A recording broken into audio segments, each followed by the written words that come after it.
Birheng Mariang matapat sa pagsunod sa pahayag ng Diyos na tagapagligtas.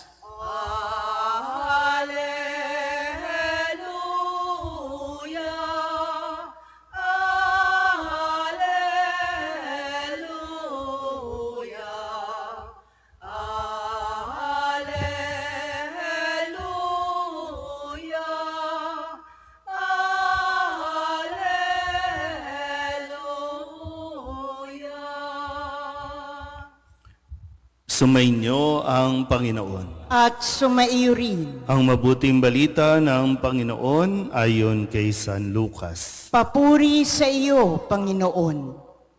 Taon-taon, tuwing pista ng Paskwa, ang mga magulang ni Jesus ay pumupunta sa Jerusalem.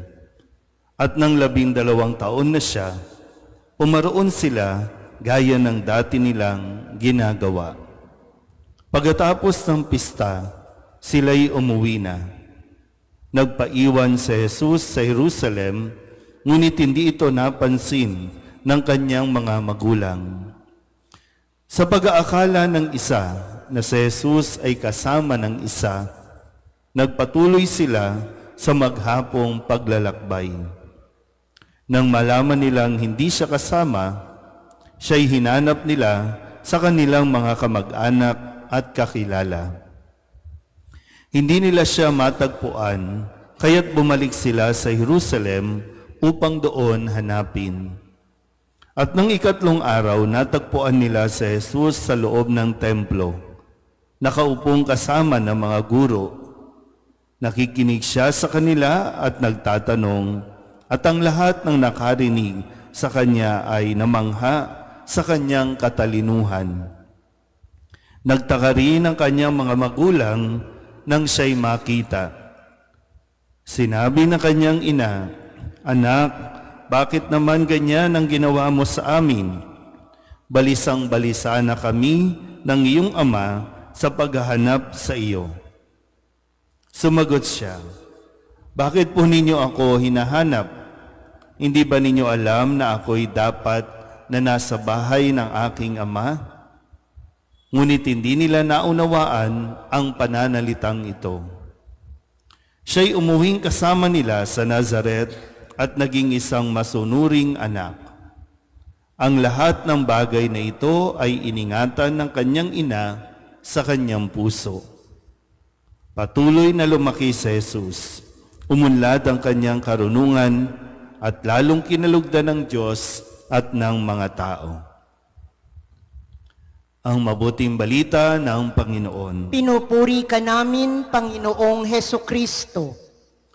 Isang magandang umaga po sa inyong lahat.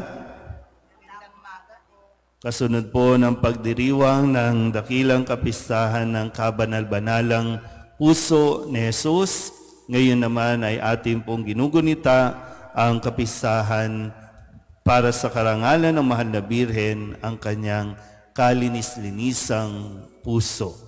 O ang kalinis-linisang puso ni Maria. Atin po munang pagnilayan at balikan ang ilan sa mga iniwan sa atin na mga mensahe sa ating mga ebanghelyo sa linggong ito. Nung Lunes, pinaalala sa atin yung kahalagahan na ipaubaya sa Diyos ang lahat. Tanging ang Diyos, nasa kamay ng Diyos ang paghatol at ang paalala sa atin ni Jesus, huwag mong hatulan ang iyong kapwa upang hindi kayo hatulan ng Diyos. Hanggat maaari, sa abot na ating makakaya, iwasan natin mapabilang sa mga taong mapanghusga, lalo na sa panahon ngayon, gamit ang social media, ang daming judgmental. So muli, nasa Diyos ang paghatol. Kung hahatulan natin ang ating kapwa, hahatulan na rin tayo. Base din rin sa paraan ng ating paghatol. Nung Martes, sa kapistahan ng pagsilang ni San Juan, ay ating pong narinig yung tanong ng mga tao, na kung magiging ano kaya ang batang ito na si San Juan Bautista dahil maliwanag na sumasa kanya ang Panginoon. Noong Miyerkules, pinaalala din sa atin ni Jesus, nagbubunga ng mabuti ang bawat mabuting punong kahoy. Subalit nagbubunga ng masama ang masamang punong kahoy. So kung pagninilayan natin, ano ba ang nagiging bunga natin? Tayo mismo, no, na tayong mga taong simbahan, anong nagiging bunga natin? Yung mga desisyon na ginagawa natin, anong naidudulot nito? Hindi lang sa atin, maging sa mga tao sa paligid natin. Paano ka magdesisyon? Noong Huwebes, ang paalala naman sa atin, kaya't ang bawat nakikinig at nagsasagawa ng mga salita kong ito ay matutulad sa isang taong matalino na nagtayo ng kanyang bahay sa ibabaw ng bato. Bumagyo man, humangin man, hindi ito basta-basta magugupo. Kaya napakahalaga po, no, paulit-ulit na binibigay sa atin, hindi lang tayo uupo dito, hindi lang tayo makikinig sa inyong mga screen, sa monitor, kundi mahalaga na tayo po ay nakikinig at sinisikap nating unawain para maisabuhay natin ang kanyang mga salita. At kahapon sa pagdiriwang ng kabanal-banalang puso ni Jesus, ang sabi ni Kristo, sinasabi ko sa inyo, magkakaroon ng higit na kagalakan sa langit dahil sa isang makasalanang nagsisisit, tumatalikod sa kanyang kasalanan, kaysa 99 na matuwid na hindi nangangailangang magsisi. So, kung dito, no, makikita natin na hindi ito paramihan. Hindi by quantity, kundi by quality. Kahit ito lang tayo, no, 10, 5 na magsimba, pero taglay niya ang pagsisisi, mas masaya ang Diyos. Pero kung kahit punuin natin ang simbahang ito, lahat ng simbahan, pero tayo naman ay judgmental, hindi nakikinig, hindi nagsasabuhay ng salita ng Diyos, anong saysay nung puno ang simbahan? Kaya nga ngayon, no, Sabado, katulad ni Maria, ang sabi dito, no, sa ating ebanghelyo ay ang lahat ng bagay na ito ay iningatan ng kanyang ina sa kanyang puso. Napakagandang pagtatapos sa linggong ito na paalala na katulad ni Maria, matuto tayong magnilay. Hindi tayo pwedeng maging reactive.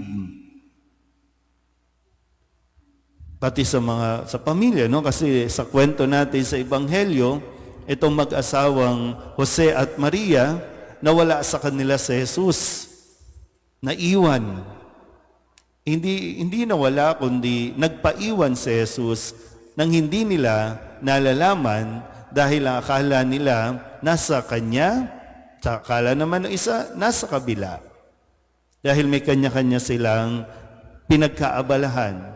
Kaya ang kanilang anak nagpaiwan nang hindi nila nalalaman. Pero magandang punto din na mapagnilayan lalo na ng mga mag-asawa na iiwan ang inyong anak dahil inaakala ninyo na may sarili akong buhay, may sarili siyang buhay, nagkakanya-kanya, may naiiwan. O pwedeng sabihin natin, masaya si babae, masaya din yung lalaki sa kanilang mga trip sa buhay, pero kailangan nyo i-consider, may naiiwan. At dahil kulang tayo sa pagninilay, kulang tayo sa pagdarasal, kaya hindi natin nakikita kung ano nagiging epekto ng paghihiwalay ninyong mag-asawa. Sa lipunan natin, bakit nagkakagulo? Dahil padalos-dalos ang mga binibitawang mga salita.